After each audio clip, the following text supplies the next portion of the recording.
Hi guys and girls, and welcome back to Dr. Dave. Today we're going to be talking about SSDs and how to install them, and if you don't know what you're doing, what a pain in the arse they can be.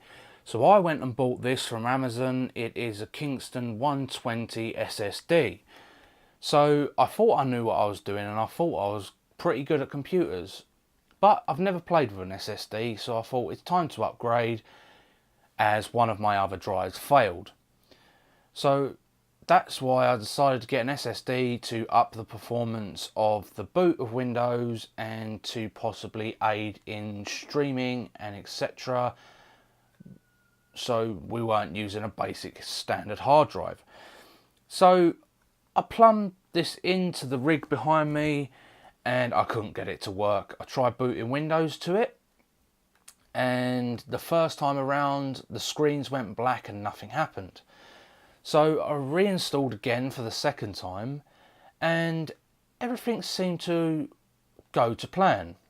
Other than when I went back to my old to my old hard drive, not the SSD, to remove all the old crud that I had on there to use it as like a secondary slave drive. There was the old copy of Windows on there, so I deleted that and the system crashed. What had happened was, when I tried installing to the SSD, it had stored half over here on the SSD and the second half over here on the hard drive. It had split Windows in half, so that's why I incurred the crash.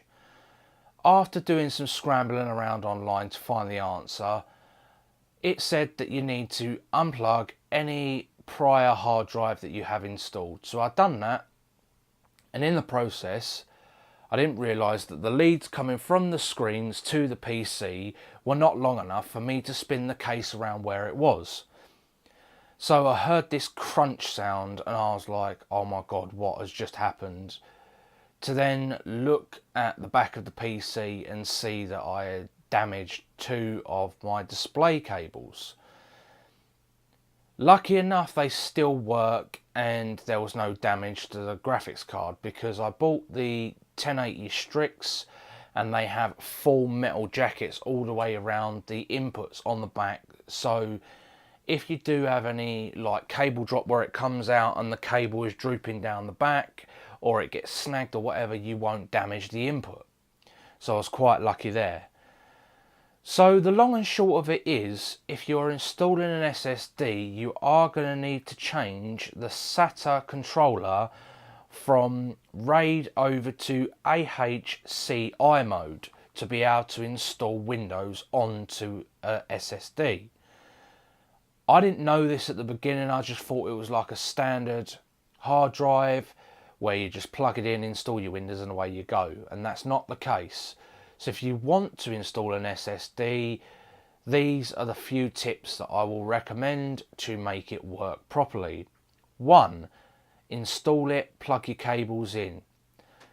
Unplug any other hard drives you have installed for the time being. This is only temporary. You can plug them back in once you've installed Windows on the SSD. Go into your BIOS. Make sure that you change from RAID to AHCI mode on the SATA controller.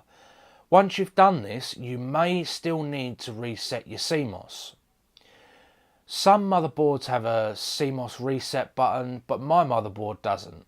It said that for this motherboard there was 2 pins on the board that you could either touch together with a screwdriver or use a jumper pin.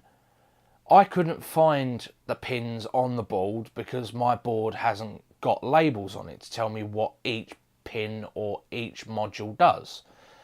So I went for the easy option. I pulled the graphics card out, and behind the graphics card was the CMOS battery. I pulled the battery out, left it out for about 15 seconds, and once I'd left it out for that period of time and put it all back together, it had already reset the CMOS, installed Windows onto the SSD, and as you can see behind me, it is running beautifully.